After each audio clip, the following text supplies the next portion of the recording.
तो फिर मोदी जी की भी बैंड बजाएगी और वो सबसे पहले तो हमें वही करना है ना। इस पे हमारा इंडियन मीडिया और इंडियन फ्रेंड्स हैरान है। वो कहते भाई आप लोग कोई बात ही नहीं कर रहे। अरे बात क्या करेंगे, इतना जबरदस्त हमारी जान छुड़ गई 5 लोगों से, अभी हम और लोग भेज रहे हैं तो हमने बात क्या करनी है। हमें जगह जगह जाकर पैसे मांगने हैं, ठीक है। उसके बाद इलेक्शन जो है उसको हमने डिले करवाना है। बिल्कुल जी, ये गदर 2 इनकी आ रही है। अब पता नहीं ये पाकिस्तान आके क्या उखाड़ के ले जाने वाले, लेकिन लास्ट टाइम जो हैंडपंप ले गए थे वो अभी तक वापस नहीं किया।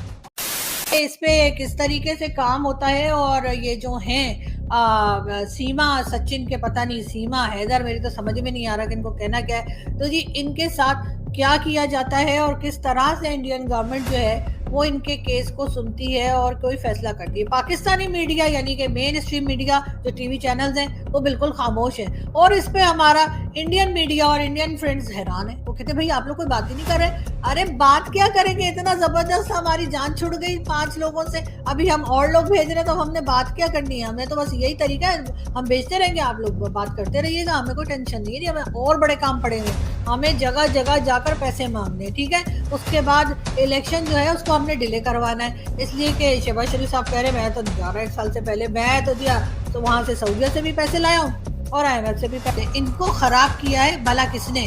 जी हाँ, हमारे और आपके सबके जाने पहचाने और फेवरेट सनी देओल जी ने। बिल्कुल जी, ये गदर 2 इनकी आ रही है। अब पता नहीं ये पाकिस्तान आके क्या उखाड़ के ले जाने वाले, लेकिन लास्ट टाइम जो हैंडपंप ले गए थे वो अभी तक वापस नहीं किया।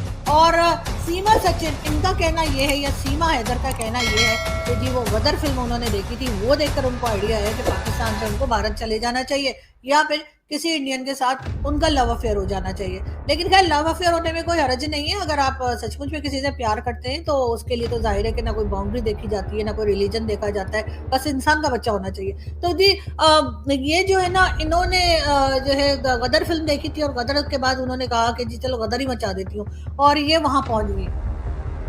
अब देखते हैं जी, गदर 2 आ रही है। गदर 2 आने के बाद जो है वो अब कौन कौन उठता है पाकिस्तान से और वो सोचते हैं कि चलो जी हिंदुस्तान चलते हैं। लेकिन बहरहाल ये आइडिया मुझे बहुत अच्छा लगा है कि अगर पाकिस्तान इस तरह से अपनी आबादी भी कम कर ले, कुछ खर्चे भी कम हो जाएंगे, कुछ लोग भी इंडिया पहुंच जाएंगे, खाने पीने की भी टेंशन नहीं रहेगी, एजुकेशन की टेंशन भी नहीं रहेगी, और अगर इतने लोगों को जॉब ना मिल सकी तो फिर मोदी जी की भी बैंड बजाएगी और वो सबसे पहले तो हमें वही करना है ना। तो अब मोदी जी का वैसे तो कुछ बिगाड़ नहीं पा रहे, बार बार मोदी जी कभी फ्रांस पहुंच जाते हैं तो कभी अमेरिका पहुंच जाते हैं तो बड़ी वाह वाह होती है उनकी, और हम जाते हैं तो हमारे प्राइम मिनिस्टर का फोन ही कोई नहीं उठाता।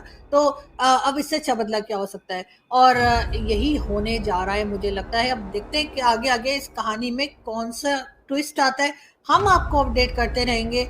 और उस वक्त के लिए आप हमें इजाजत दीजिए, जब तक हम कोई नया लेकर आपको नया जुगाड़ आपको बताएंगे आके, और ये बताएंगे पाकिस्तान तरक्की कैसे कर सकता है। मेरा ख्याल है वो जो हमारे आर्मी चीफ कह रहे थे ना, पाकिस्तान की तरक्की को कोई नहीं रोक सकता, हो सकता है उसमें एक पॉइंट ये भी हो कि हम यहाँ से सारे लोग उधर जमा करा देंगे भारत में, उसके बाद कम लोग रह जाएंगे तो हमें तरक्की से तो कोई रोक ही नहीं पाएगा ना जी। क्योंकि जो तरक्की से हमें इतनी बड़ी आबादी हम लेके बैठे हुए हैं, उसी का प्रॉब्लम है ना। तो वो पॉपुलेशन जब हम इंडिया में शिफ्ट कर देंगे तो फिर हमें तरक्की से तो किसी का बात भी नहीं रोक सकता।